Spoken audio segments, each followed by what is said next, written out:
마태복음 27장 27절에서 44절까지 한 목소리로 읽습니다. 이에 총독의 군병들이 예수를 데리고 관정 안으로 들어가서 온 군대를 그에게로 모으고 그의 옷을 벗기고 홍포를 입히며 가시관을 엮어 그 머리에 씌우고 갈대를 그 오른손에 들리고 그 앞에서 무릎을 꿇고 희롱하여 이르되 유대인의 왕이여 평안할지어다 하며 그에게 침뱉고 갈대를 빼앗아 그의 머리를 치더라. 희롱을 다한 후 홍포를 벗기고 도로 그의 옷을 입혀 십자가에 못 박으려고 끌고 나가니라. 나가다가 시몬이란 구레네 사람을 만나느니 그에게 예수의 십자가를 억지로 치워 가게 하였더라. 골고다 곧 해골의 곳이라는 곳에 이르러 쓸개탄 포도주를 예수께 주어 마시게 하려 하였더니 예수께서 맛보시고 마시고자 아니하시더라. 그들이 예수를 십자가에 못 박은 후에 그 옷을 제비 뽑아 나누고 거기 앉아 지키더라. 그 머리 위에 이는 유대인의 왕 예수라 쓴 죄패를 붙였더라. 이때 예수와 함께 강도 둘이 십자가에 못 박히니 하나는 우편에 하나는 좌편에 있더라. 지나가는 자들은 자기 머리를 흔들며 예수를 모욕하여 이르되 성전을 헐고 사흘에 짓는 자여 내가 만일 하나님의 아들이거든 자기를 구원하고 십자가에서 내려오라 하며 그와 같이 대제사장들도 서기관들과 장로들과 함께 희롱하여 이르되 그가 남은 구원하였으되 자기는 구원할 수 없도다. 그가 이스라엘의 왕이로다. 지금 십자가에서 내려올지어다. 그리하면 우리가 믿겠노라. 그가 하나님을 신뢰하니 하나님이 원하시면 이제 그를 구원하실지라. 그의 말이 나는 하나님의 아들이라 하였도다 하며 함께 십자가에 못 박힌 강도들도 이와 같이 욕하더라. 아멘. 오늘은 크게 이 본문 세 토막으로 나누어서 잠깐 보고 은혜를 나누고 기도합시다. 오늘 제목은 조롱받는 왕입니다. 조롱받는 왕. 첫 번째 토막 27절에서 31절 5절에 로마 군병들이 병사들이 예수님을 조롱하는 장면입니다. 몇 가지 내용이 행동들이 나오는데 홍포를 입혔다. 가시 면류관을 씌웠다. 갈대로 이렇게 오른손에 들렸다. 그 다음에 무릎을 꿇고 그 앞에 희롱을 하며 유대인의 왕이여 평안할지어다 이렇게 인사말을 합니다. 여기 나오는 이 네 가지는 전부 다 고대 로마의 황제에게 하던 그런 예법이에요.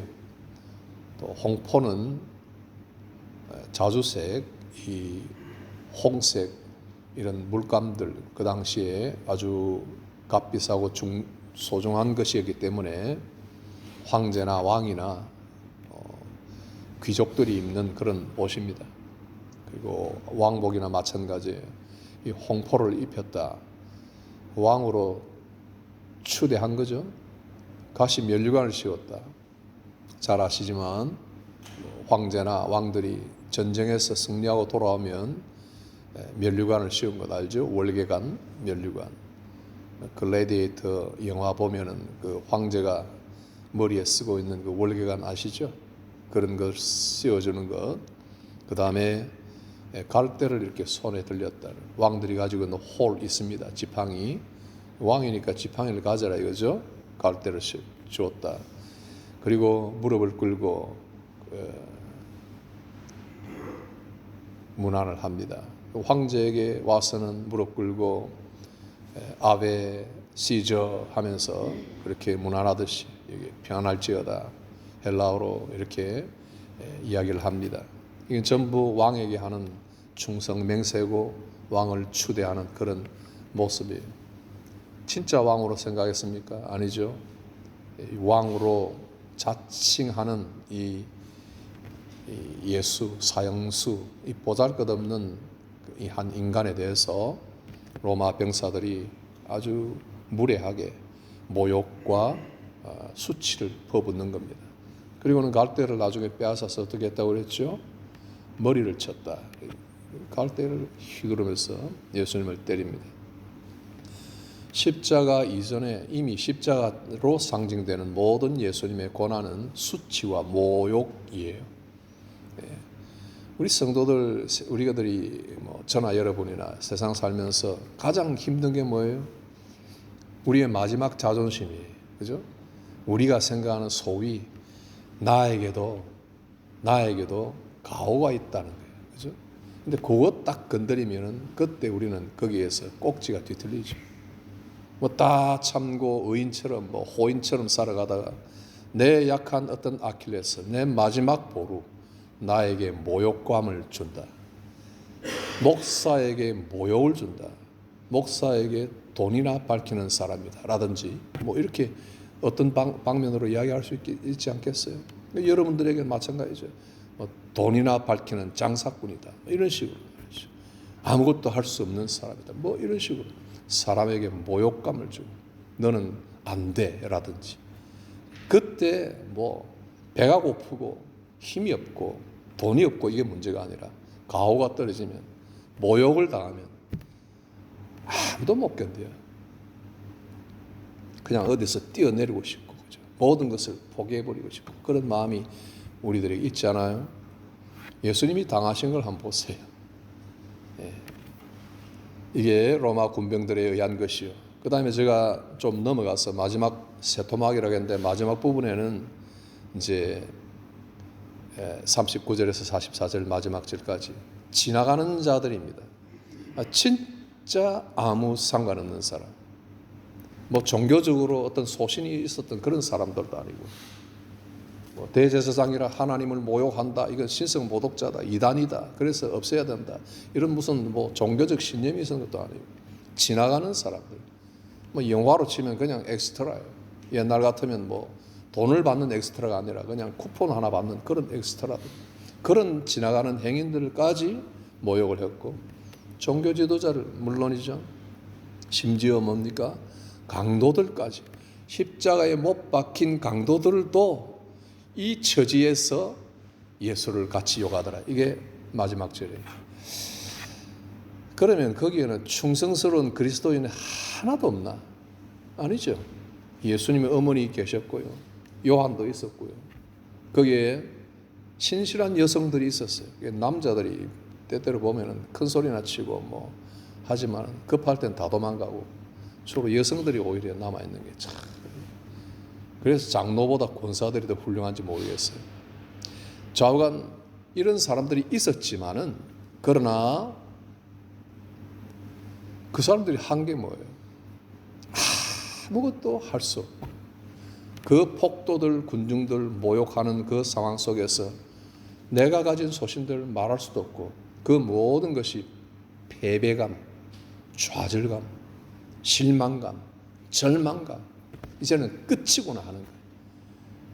결국 최고로 잘한 게 나중에는 십자가에 내려온 예수님 그 시신을 나중에 아리마대 요셉의 무덤에 장사 지내고 그 여성들이 눈물을 흘리며 따라가서는 어디에 장사했나 살펴봤다가 안식일이 끝나고 나서 다시 찾아가서 그 시체를 이렇게 다듬는 그 생각 하나만 남았잖아요. 끝이죠, 그죠? 아무 소망이 없는 무력감.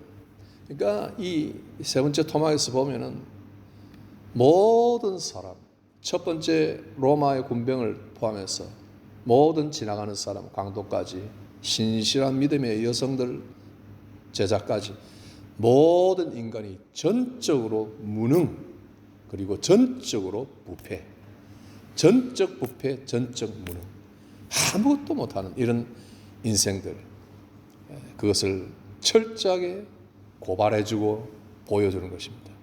십자가가 우뚝 섰을 때 험한 십자가로 우리는 찬송하고 이제 십자가의 의미를 깨달은 참 사람들에 의해서 우리가 같이 고백하게 되고 우리 같이 그 반열에 서게 돼서 지금도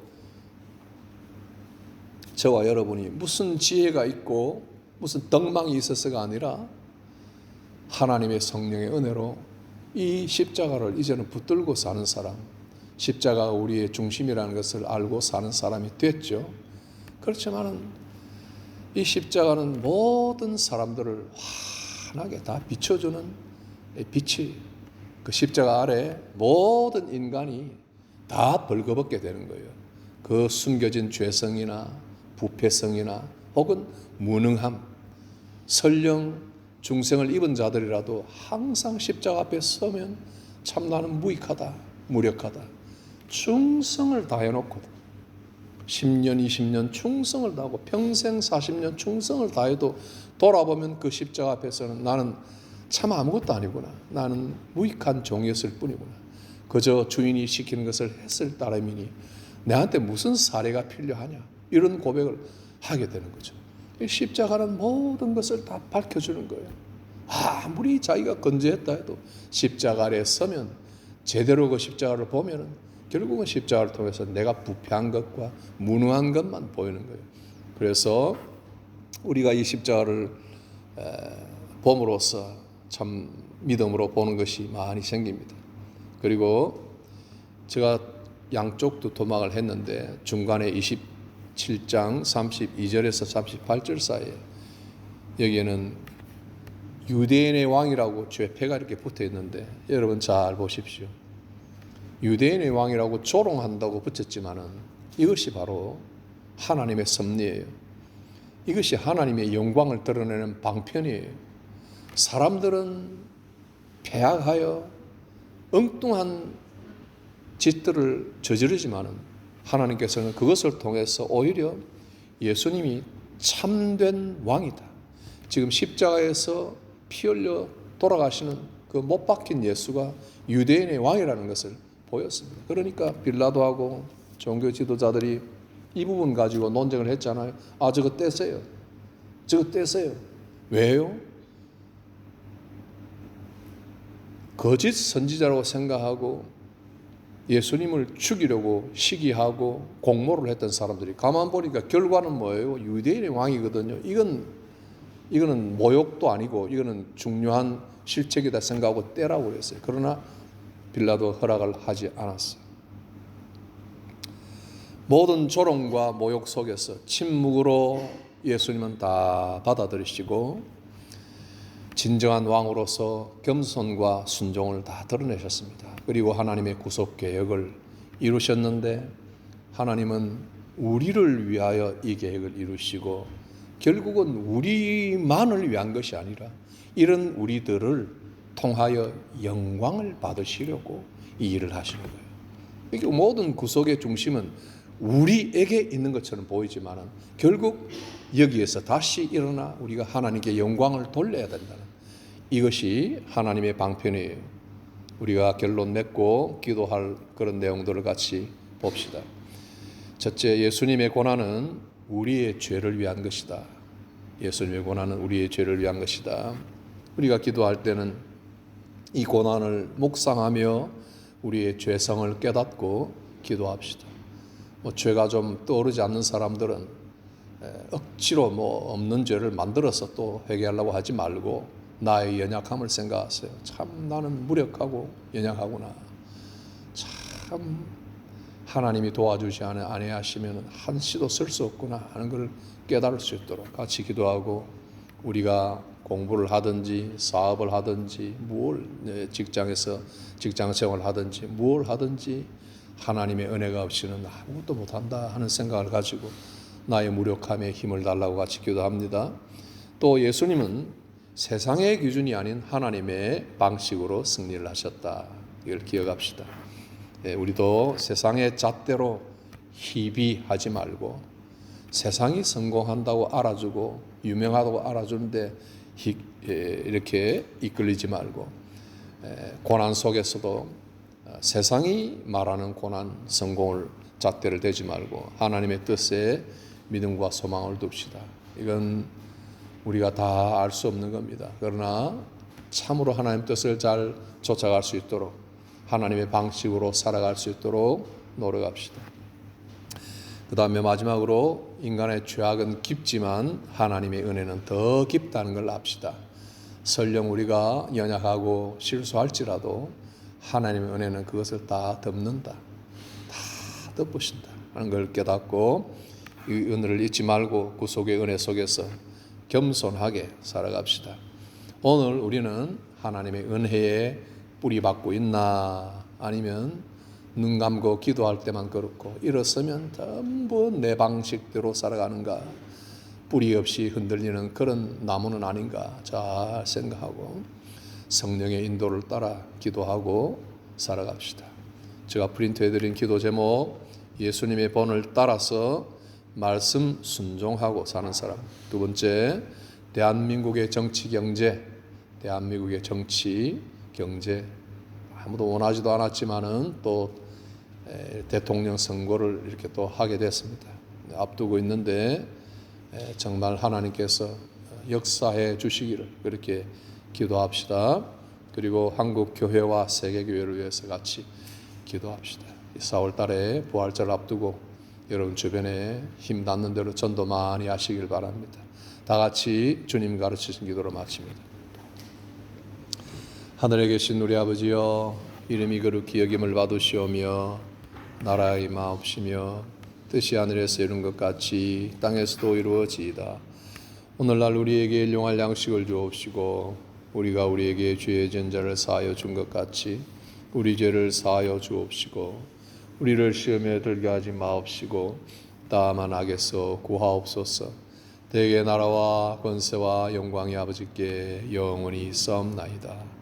아멘.